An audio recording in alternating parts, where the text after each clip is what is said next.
Somebody mentioned that they gave me an offer, but it was not really a reasonable offer. So that's why I did not even bother with that. So, again, there are many, many houses around, and that's why I bought the property, thinking that develop it. Now, as far as the city concerned, this property could produce taxes from 18 residents. Right now, it's not paying a penny or very little. So I think it would be good for the city to change it into housing, and that would be more income to the city. So, again, I think everyone has pros and cons, but I was not stupid that I bought this property in 1994, because I look across the bayou and look how many houses. There are $1 million houses. So, I thought with some waterfront in there, it would be nice to develop it. And I think, again, a little subdivision will be a lot more beneficial to the city than an empty land. And again, I want to just say for Bob, I don't know if you remember, I was one of your clients. Yeah. So I don't know, I wish I hired you, so you will not object that. Thank you, Dr. El-Bibi. Additional comments from the public? Any additional public commentary? Any final statements from the commission? Yeah, I have some. Now, does this mean we're going to make the meeting shorter at the commission meeting? So, just something I want you to think about is a couple things. One, you guys remember in the last election, there was an option to vote for the tax abatement for businesses. And that tax abatement wasn't just for any businesses. It was only for industrial manufacturing businesses.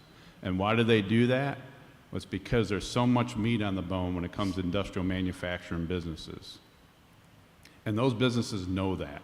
So when they go around looking for businesses, they're trying to see, who can sweeten the deal the most. And whoever sweetens the deal the most usually ends up winning their business. So I would think about that, because again, if we lose some of those businesses in there and it all becomes residential, you're out a lot of money.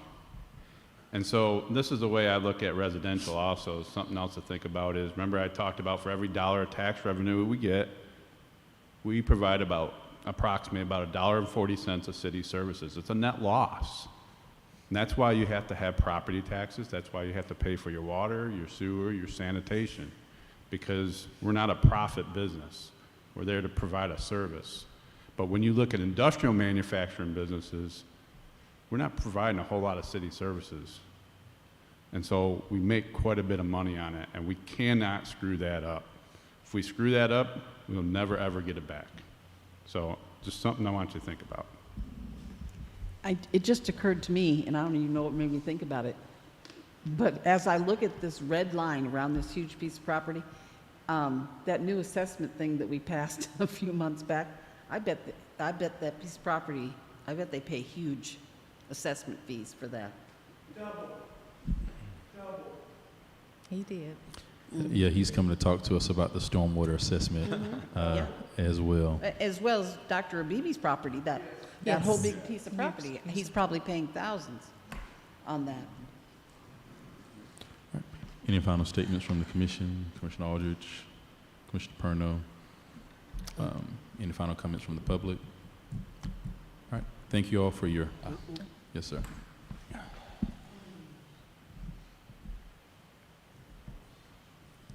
Thank you, everybody, for having me. This is Osama El-Bibi, Dr. El-Bibi's son. I appreciate everybody looking at the pros and cons of this. Obviously, we want to do what's best, not only for us. I know Mr. Myers is looking out for his interests and his employees, and I commend him on that. We're willing, if there is an industrial buyer. We don't want to change it if it doesn't need to be changed. But like my dad said, we've been sitting on it for almost 30 years. Mm-hmm. It's producing nothing. So if there is an industrial buyer that'll pay fair market price, and I think I was at the the Bay Chamber when we had the meeting. You know, I think they were saying somewhere in the 150 to 175,000 is the kind of the market price per acre. We're willing, if there is a buyer, if there's an industrial buyer ready to come in to this industrial park, by all means. But if not, you probably are aware there's a big shortage in residential houses, not just in Lynn Haven, but all across Bay County, all across almost the country. We're at record low inventories, right? So I know we mentioned there's about 1,800 employees. Maybe some of them, they'll be working living right next to their work. So just keep that in mind, again, we're willing to do whatever to make it work for everybody. But at the end of the day, just like Brandon said, we don't want to impose our will. If a man wants to do something, again, it's something reasonable. See, if we look at the lines, I mean, there's residential on 2/3 of it, so it's not like we're building in the middle of a factory, right? So I just wanted to make you guys are all aware of it, so you guys will make the best decision. Thank you again. Thank you. Thanks. Yes, sir.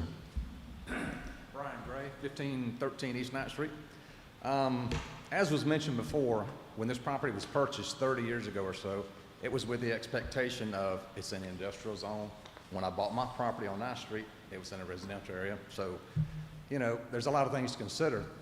Of course, the employees, the potential for future development, and the new development that's coming up may come around, and all of a sudden, as somebody said before, the industry may say, oh, that's too much for us, we're not going to renew our lease. So we just need to think about the big picture instead of $1 now versus $1.50 later. I mean, why rush? It's been 30 years, but somebody may have passed just because we're doing all this. I don't know, but just we should leave our options open as a city.